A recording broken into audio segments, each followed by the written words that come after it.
apex liners, power liners, nano needles, turbo liners, hollow points. What do they all mean? Well, watch this video guys, and not only am I going to be showing you what every needle configuration is, I'm also going to be telling you what they're used for.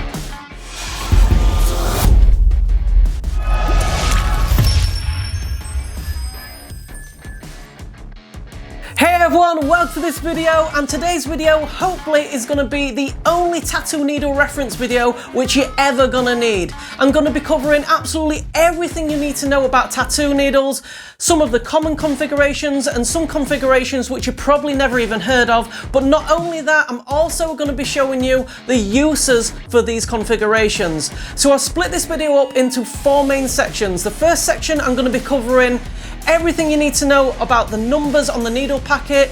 I'm going to go through bug pins, double zeros, the taper.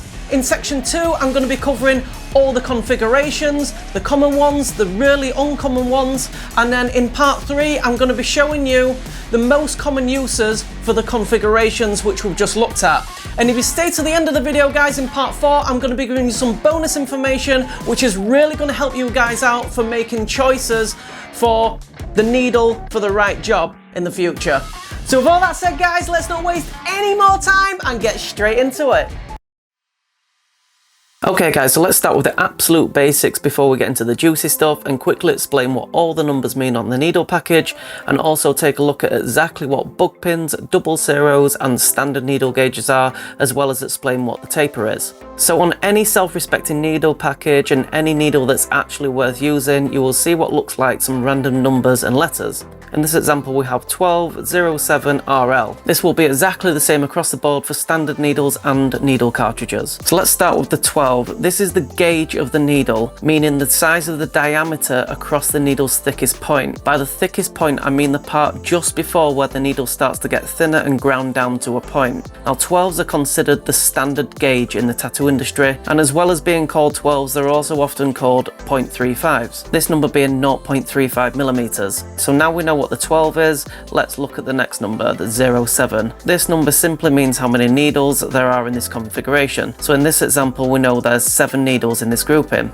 And finally the RL means round liner, so this tells us how the needles have been arranged. So in this example, with being a 7 round liner, the needles will be arranged in a very similar pattern to this. So far super simple stuff. 12-7 RL tells us you've got a standard 12 gauge needle, there's 7 of them and they're arranged in a circular pattern to form a liner. Now people often get confused as soon as they move away from the standard 12 gauge and start getting into 10s and 8s. So in this example, again, the first numbers are the gauge size of the needle. Now 10s are also known as 0.3s, which means the needle has a gauge of 0.3 millimeters in diameter across its thickest point. And finally, the 8 gauge needles, also known as 0.25s, have an even smaller diameter of 0.25 millimeters across the thickest part of the needle. So here's the thing that confuses so many people. They hear the term bug pin being thrown around the internet. Now needles with an 8 gauge or a 0.25 are considered bug pins. Now if you buy bug pins from your tattoo supplier online,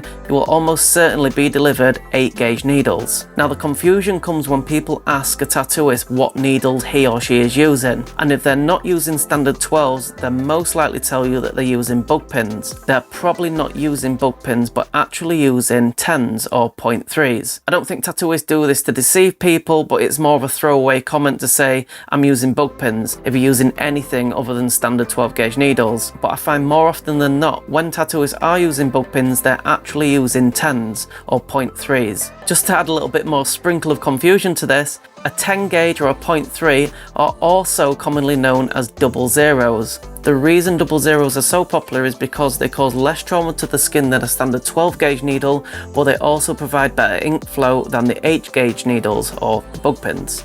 So just a super random fact for you here guys, bug pin needles get their name from the tiny pins used to mount bugs in display cases. So all that's left to explore now is the needle taper. Well, the taper is the measurement from where the needle starts to get ground down from its thickest point and tapers to the very end of the tip. Some needles have really long tapers, some have really short tapers. They usually range from around 2mm to 5mm and even longer in some cases. The general rule throughout the tattoo industry is that shorter tapers are more geared towards shading and longer tapers are more geared towards lining. But this isn't set in stone, and some artists will tell you the exact opposite of this works for them better. But like I always say with tattooing, it's really much down to personal preference, and what might work for one artist might not work for another. First up, we've got the round liner. This is probably the industry's most common needle configuration. A round liner is typically made up of needles closely placed together surrounding a center point in a circle shape. Now you can get different variations of a round liner. You might have heard of a tight round liner or a loose round liner. And all this means is with a tight round liner, the needles are placed together even tighter than the standard one. And the loose round liner is the opposite of this, where the needles will be more spaced apart. Now with the tight round liner, ink is much harder to flow freely, and this is purely to do with the needles being compact together so tightly. The opposite to this, with the loose round liner, ink tends to flow a lot more freely due to the spacing of the needles. Now both loose and tight configurations have pros and cons, depending on what job they're being used for, but I'll cover all the usages for these configurations in the next section. The label used for a round liner is RL. So in this example, if we had a 1207 RL, that means we've got a 12 gauge round liner and it contains 7 needles. Next we have the round shader, very similar to the round liner, but the needles are a lot looser and more spaced out. The label for a round shader is RS. So in this example, we have 1209 RS. This means we've got a 12 gauge round shader with 9 needles. Next we have mags. The most popular mag is the weaved mag, also known as the M1. Needles are placed alternating either side of the needle bar with a space between each one. Now mags always come in odd numbers, with an even amount of needles on one row and an odd amount of needles on the other.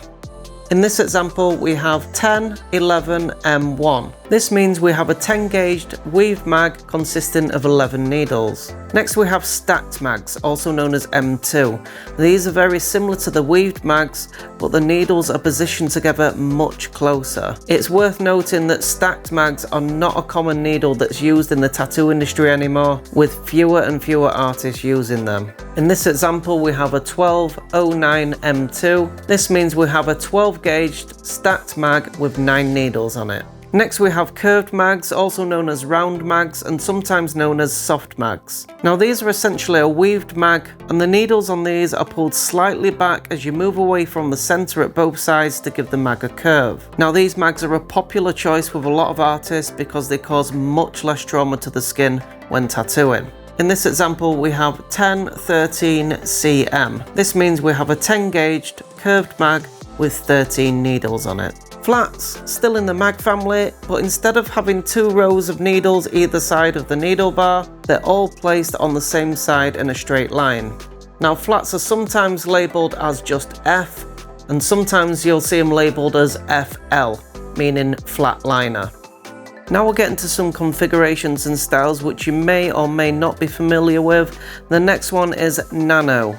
Now you remember how small the bug pin gauges are, that being 0.8s or 0.25s. Well, nano needles go lower than this with tiny 0.6, also known as 0.2 gauge needles. Now some nano needles go even lower than this. These needle configurations typically come in flats and liners and are not often seen in standard tattooing, but more aimed towards semi-permanent makeup. So now we get to the configurations which confuses a lot of people, the hollow point. Hollow point needles aren't what you might expect, and it doesn't mean that the needles are actually hollow, but actually the configuration leaves a hollow center. So basically hollow point needles are like a hybrid of a round liner and a round shader. The needles are arranged like a round liner, but are organised in a way where they form a small circle as opposed to a point. By doing this, it allows more ink to be drawn up through the centre of the needles, which in theory makes the needles hold much more ink, which in turn allows the tattooist to make less trips back to the ink pot to refill the needle. Next we have turbo liners, sometimes known as power liners, sometimes known as apex liners. Essentially, all 3 of these names are the same thing. Just like the hollow point, these are a hybrid of a round liner and a round shader. Also, again like the hollow point, the needles are arranged to form a small circle as opposed to coming to a tight point. The difference between these and the hollow point is they actually have a needle placed in the center of this configuration, but this center needle isn't the same length as the outer ones. It's actually set back or pulled back quite a bit of distance compared to the outer needles, and the idea of this, just like the hollow point, is to allow the needles to draw up lots of ink and at the same time disperse a lot of ink into the skin by allowing it to flow freely due to the configuration, and with the ink flowing much quicker than a standard round liner, hence we get the term turbo liner.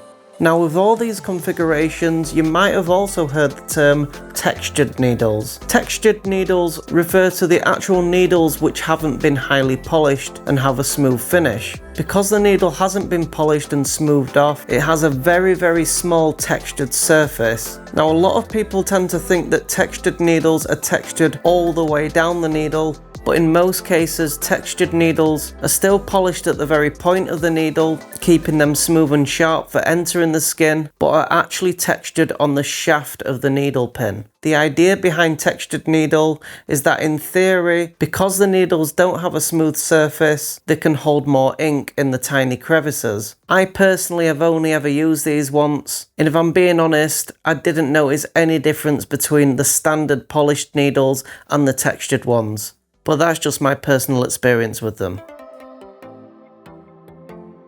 So now we're going to recap all the needles which we've looked at in this video, and I'm going to explain the most common uses for each configuration. But before I do that guys, please stick around for the end of this video because I've got some bonus information which directly impacts this particular subject. So first off, the round liner. Most commonly used for all types of lining work. It could be traditional, neo-trad, Polynesian, tribal, the list goes on. They can also be used for script, but there's also variables to consider when talking about specific needles for specific jobs. And that's because we have to take into account how many needles are on the configuration and also the gauge of the needles. So it is true liners can be used for tattooing big bold designs like Japanese designs with big thick outlines, but for this job the artist could be using something like a 12 gauge 18 round liner. But at the other end of this scale, the artist could also be using an 8 gauge 3 round liner. Obviously a bug pin 3 round liner would be no good for tattooing a big bold outline on a design, but it would be perfect for tattooing intricate, delicate script work. So this is where you start to see that the needles aren't just one-trick ponies and it's that particular needle for that particular job, because you have to take into account all the variables like the different size gauges and also the amount of needles. Round liners are also perfect for stipple shading and dot work. Next we have round shaders. These are perfect for packing in colour or black work into those tight areas where a mag is just too big for the job. Some tattooists also prefer to line with round shaders as well. Next we have the M1 mag or the weaved mag. These cover a whole range of jobs, including colour work, packing black, packing colour, black and grey shading. What's also great about the M1 mag is that it's got a square edge, so when you need that really thin line and you angle the mag on its side, it's pretty easy to achieve that super thin line because of that square edge shape. The M2 mag or the stacked mags, basically the same common uses as the weaved mag. Some artists will tell you because the needles are stacked so close together, they'll give a denser look when packing colour or black work. Because these needles are stacked so tightly together, they're not as easy to angle as the weaved mag if you're trying to get a thin line from the corner of them. Just a personal opinion, but I think the ink flow on the stacked mags is far too slow as well, which can really slow down your tattoo time. The curved mag becoming increasingly popular, even more popular than the weaved mag in recent years. It has the same usages as the weaved mag, that being black and grey shading, colour packing, packing black, colour blending. The reason these curved mags are so popular is because they're less traumatic to the skin. If you want to angle these mags on the side to get a thin line, it can be achieved, but due to the needle configuration, it's not as easy to achieve this result as it is with the weaved mag. Flats, also known as flat shaders, they can pretty much do everything a standard weaved mag can. Artists tend to use these for shading and colour packing in those smaller, hard to reach areas of the design. Some tattooists actually use these to line with. They work particularly well for any sort of design like a geometric design where you've got straight repeating patterns. Nano needles, commonly used with semi-permanent makeup artists. Due to the really thin gauges of these, They're perfect for doing hair strokes like on semi-permanent eyebrows, and again, due to the small size of them, they work particularly well achieving fine detail like realism portraits. The hollow point liner have usages exactly the same as the standard round liner. With the shape of these configurations and the fact that ink can flow a lot quicker than a standard liner, they're ideal for lining big designs like Japanese and traditional. The turbo liners or the power liners or apex liners, whatever you want to call them, again are very similar to the hollow point liners. Great for big traditional pieces or neo-trad, tribal, Polynesian, anything like this where you've got a lot of line work to cover and you want to cover it quickly with faster flowing ink. So you've made it to the end of the video, guys, so now I'm going to give you a little bit of bonus information to help you guys out in the future for choosing the correct needle for the correct job. Now, if you remember in the previous section, I give you the most common uses for each needle configuration, but that's all it was, the most common uses, and it's not the exact use. And what I'm saying is, guys, it's not set in stone. So let's say you've got a liner, so you have to line with that liner. I've always told my apprentices to treat needles as paintbrushes, and different artists use different size paintbrushes for different jobs. So it's not wrong if you use a liner to pack colour in a tight area. It's not wrong if you used a mag to angle it on its side and pull a really thin line on a design. And the point I'm making is, guys, is don't limit yourself to labels. Don't think, okay, I can't do this because it's a liner and I need to colour pack with it. Or vice versa. Let's say you've got a tiny intricate bit of shade that needs putting in a tight area on a design, say, and the mag's just too wide for the job. So you don't just down tools and say, well, I'll leave that piece of shade then. You can put that shade in with a liner.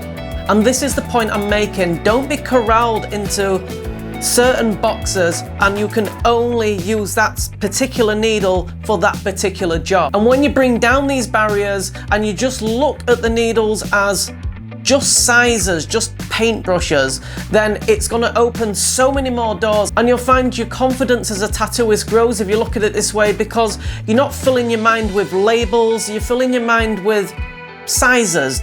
Will that size do that particular job? And ultimately, guys, this is tattooing. There is no black and white solid rules as to which needle you can use for which job.